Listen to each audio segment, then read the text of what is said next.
Bueno, buenas tardes alumnos. Vamos a dar comienzo a la clase de hoy, que tiene que ver con los vicios del acto voluntario, la bolilla 24 del programa. Para poder empezar a desarrollar los vicios del acto voluntario, vamos a hacer un breve repaso de la teoría general del hecho y el acto jurídico que hemos estado estudiando, para luego centrarnos en la clase de hoy, que son los vicios del acto voluntario, ¿sí? Como dice la teoría general, los hechos humanos que causan consecuencias jurídicas se denominan actos. El acto, que es el hecho humano que es emitido con discernimiento, intención y libertad, que son los elementos internos, y con una manifestación exterior, es el acto voluntario, que a su vez, si ese acto voluntario tiene como fin inmediato la adquisición, modificación o extinción de situaciones o relaciones jurídicas, lo llamamos acto jurídico, ¿sí? Por esa particularidad que tiene de buscar un efecto inmediato dentro del ordenamiento jurídico, ¿sí? Ahora bien, el acto voluntario, que es aquel acto humano desarrollado con los tres elementos internos, el discernimiento, la intención y la libertad, y con un hecho exterior que lo manifieste, puede tener viciado alguno de los tres elementos internos y por lo tanto dejar de ser un acto voluntario y en consecuencia no llegar a conformar un acto jurídico, ¿sí? Entonces, habiendo centrado el tema de hoy dentro de los vicios que afectan los elementos internos del acto voluntario, vamos a proceder a detallar cada uno de ellos, ¿sí? Los elementos dijimos que son tres: el discernimiento, la intención y la libertad, los elementos internos, y que pueden ser afectados por algún vicio, ¿sí? En el caso del discernimiento, que es esa posibilidad de distinguir lo bueno de lo malo, puede verse afectado el discernimiento por una cuestión o de relacionada con la edad respecto de los menores, o con algún tipo de alteración mental, ¿sí? Alteración a la comprensión de la persona del acto que realiza. Pero, según la doctrina, el discernimiento afectado por la cuestión de la edad o por las alteraciones mentales no son propiamente vicios, sino más bien cuestiones puntuales que afectan el discernimiento. Centra el estudio de los vicios del acto voluntario en los elementos de la intención y la libertad, ¿sí? Entonces, vamos a estudiar los tres vicios de los actos voluntarios que afectan la intención y la libertad, ¿sí? Los vicios que afectan la intención son el error y el dolo. Y el vicio que afecta la libertad es la violencia, ¿sí? Estos tres vicios pueden aparecer simultáneamente o pueden aparecer en forma separada, ¿sí? Pero basta con que alguno presente para quitarle el efecto voluntario del acto y en consecuencia dar lugar a la producción de la nulidad del acto que se haya celebrado con alguno de esos vicios, ¿sí? Cuya consecuencia es la nulidad del acto, ¿sí? El artículo 265 es el que nos trae la primera definición del vicio de error, error entendiéndose como diferencia de la ignorancia, que la ignorancia es el desconocimiento de algo. El error está más bien orientado a un conocimiento falso de una situación determinada, ¿sí? Puede ser un error de hecho o un error de derecho, ¿sí? El error de hecho es aquello que tiene que ver con el desconocimiento de alguna situación particular. El error de derecho es aquel que versa sobre la existencia, contenido o interpretación de alguna norma jurídica o de alguna ley, ¿sí? En ese sentido tenemos el error de hecho y el error de derecho. Nosotros estudiamos el error de hecho porque el error de derecho no tiene lugar en nuestro ordenamiento. ¿Por qué? Porque la ley se supone conocida y obligatoria. Por lo tanto, nadie puede argumentar el desconocimiento de una ley para eximirse de sus obligaciones, ¿sí? Por eso no existe el error de derecho, sino el error de hecho. El artículo 8 del Código Civil nos habla del principio de inexcusabilidad, que dice: la ignorancia de las leyes no sirve de excusa para su cumplimiento si la excepción no está autorizada por el ordenamiento. Entonces, como ya hemos visto en el procedimiento de formación y sanción de las leyes, una vez que la ley es publicada en el boletín oficial, goza del conocimiento, si bien es un conocimiento ficticio, pero el deber de conocimiento y la obligatoriedad. Por eso nadie puede argumentar el desconocimiento de una norma para evitar su cumplimiento o su obligación. Por eso, el error que nosotros estudiamos como vicio del acto voluntario es el error de hecho. Y la primera definición nos la da el artículo 265, que nos dice: el error de hecho esencial vicia la voluntad y causa la nulidad del acto. Acá ya tenemos una primera aproximación, un primer acercamiento que nos habla que el error de hecho vicia la voluntad y debe ser esencial.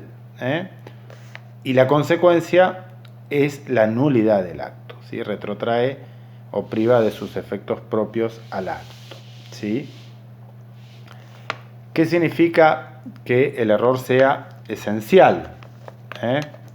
El error esencial significa que es un error importante, que tiene que ver con la formación de la voluntad. Es un error que, si no existiera, no hubiera dado lugar a la realización del acto. ¿Sí? Ahora vamos a ver en el 267 que están detallados taxativamente los casos de error esencial, ¿sí? Y amplía diciendo el 265, si el acto es bilateral o unilateral recepticio, el error debe ser reconocible por el destinatario para causar la nulidad. ¿Esto qué significa? Que por el principio de conservación de los actos, el principio de que produzcan sus efectos propios, el vicio que causa la nulidad debe ser, en principio, estudiado en forma restrictiva, ¿sí? Y el error en el que una persona puede haber incurrido al momento de emitir su voluntad, debe haber sido reconocible por la otra parte para que pueda prosperar esa nulidad, porque si no, estaríamos en un principio de que cambio de opinión permanentemente y le traigo inseguridad a la otra parte contratante, ¿sí? Respecto de mi posición frente al acto, ¿sí? Debe ser reconocible el error por la otra parte para causar la nulidad, ¿sí? ¿Y qué es el error reconocible? ¿Qué significa que sea reconocible por la otra parte? Bueno, está en el artículo 266 que dice: el error es reconocible cuando el destinatario de la declaración lo pudo conocer según la naturaleza del acto de que se trate y las circunstancias de la persona, el tiempo y el lugar. ¿Esto qué significa?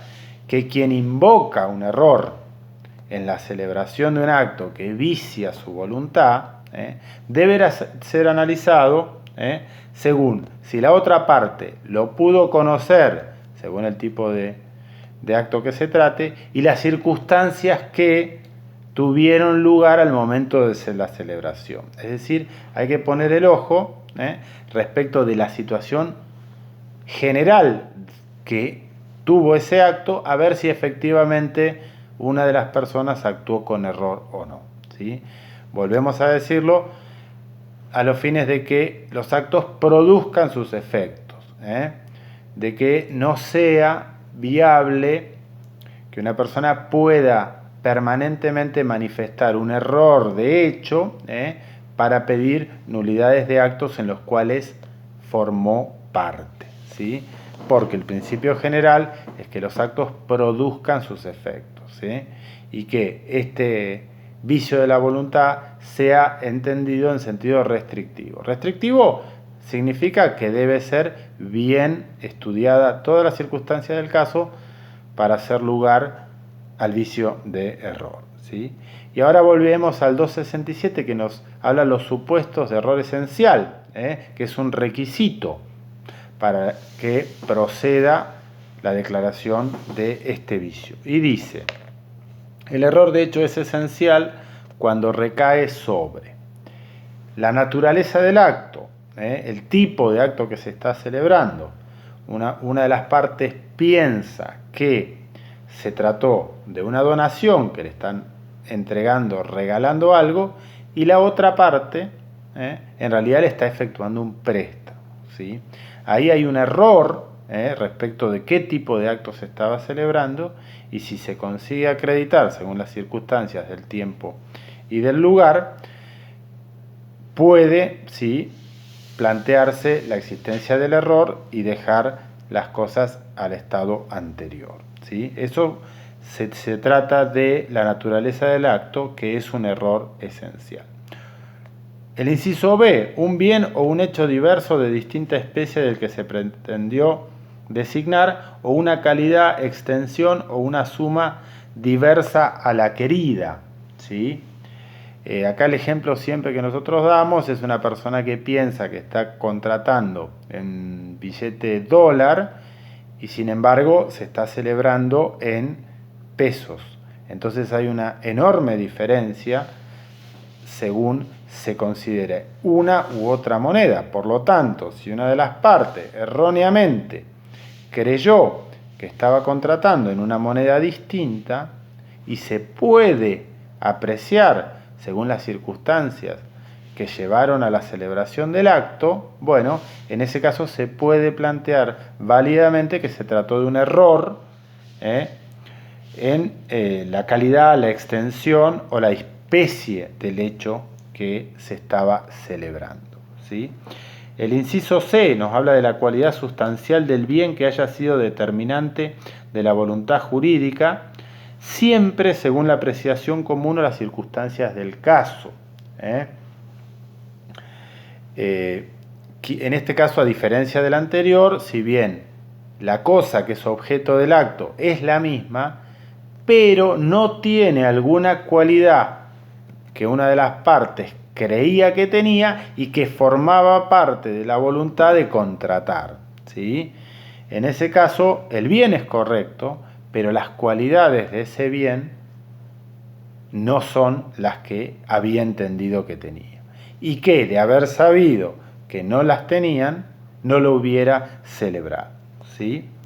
El inciso D, los motivos personales relevantes que hayan sido incorporados expresa o tácitamente.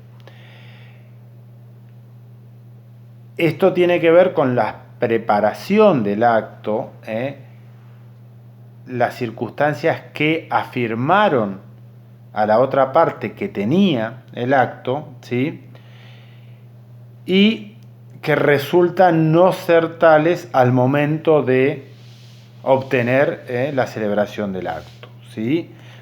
Pueden haber sido expresas o tácitamente, se pueden haber dado a entender, ¿sí? Y sin embargo al final no estaban dentro del acto, ¿sí? Y el inciso C, ¿sí?, nos habla de la persona con la cual se celebró o a la cual se refiere el acto, si ella fuera determinante para su celebración. Esto tiene que ver directamente con aquellas obligaciones intuito personae que se llaman, en las cuales quién es la persona que lo vaya a realizar es indispensable para la otra parte, ¿sí? ¿sí? Se da mucho en el caso de la contratación de algún artista, de algún músico, cantante, en el cual tiene que ser ese y no otro, y menos aún un imitador o alguien que ocupa su lugar, ¿sí? Entonces, si en realidad una persona pretendió contratar a un cantante determinado y el que resulta que va a aparecer es un imitador, bueno, ahí está claro que era una persona determinante para la voluntad del acto, que fuera ese artista y no otro o no un imitador, y por lo tanto, ¿sí?, puede dar lugar a la nulidad del acto, ¿sí? El artículo 268 ya nos remite a lo que se llama el error de cálculo, ¿sí? El error de cálculo en principio no permite la nulidad, ¿sí?, por el principio de conservación del acto, ¿sí?, sino que persigue o puede habilitar una rectificación, ¿sí?, salvo que haya sido una cuestión determinante para el consentimiento, ¿sí? Pero en principio, si hubo un error en el cálculo, en la estimación del acto, bueno, en principio no es factible de nulidad, pero sí puede ser rectificado de acuerdo a lo que había en principio entendido al momento de celebrar, ¿sí? El artículo 269 nos habla de la subsistencia del acto, ¿sí? Este principio de que el acto en principio tiene que continuar hasta producir todos sus efectos, y que la nulidad, por vicio del acto voluntario, tiene que ser en principio estudiada en forma restrictiva. ¿Y qué nos dice el 269? Subsistencia del acto. La parte que incurre en el error no puede solicitar la nulidad si la otra ofrece ejecutarlo con las modalidades y el contenido que la otra parte entendió celebrar, ¿sí? En ese caso, para que se salve el acto, si la otra parte acepta cumplirla como quien estaba denunciando un error había entendido que iba a celebrar, en ese caso puede valer ese acto y ajustarse a las modalidades que había entendido. Y en ese caso, salvar el acto de la sentencia de nulidad, ¿sí? Por último, el 270 nos habla del error en la declaración, y ahí tiene que ver con la forma en la cual se exterioriza la voluntad, ¿sí? La distancia, la diferencia que puede existir entre el fuero íntimo, interno de la voluntad de una persona y cómo la consigue exteriorizar para que la entienda o la interprete la otra.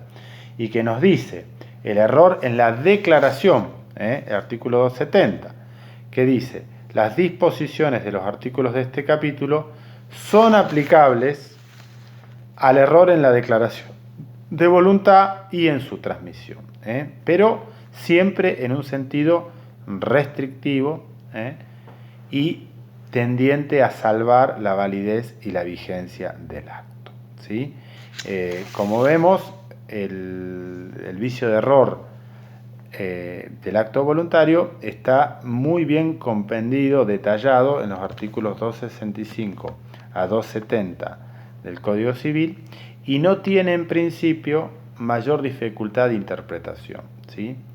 Tenemos que saber que el vicio causa la nulidad, pero debe ser acreditado, debe ser interpretado según las circunstancias del caso, y tiene que tratarse sobre un error esencial que hubiera sido determinante de la voluntad del sujeto que después tiene o viene a invocar el error, ¿sí? Vamos a hacer un pequeño corte para dar lugar a la segunda etapa, para que resulte más fácil su subida a YouTube.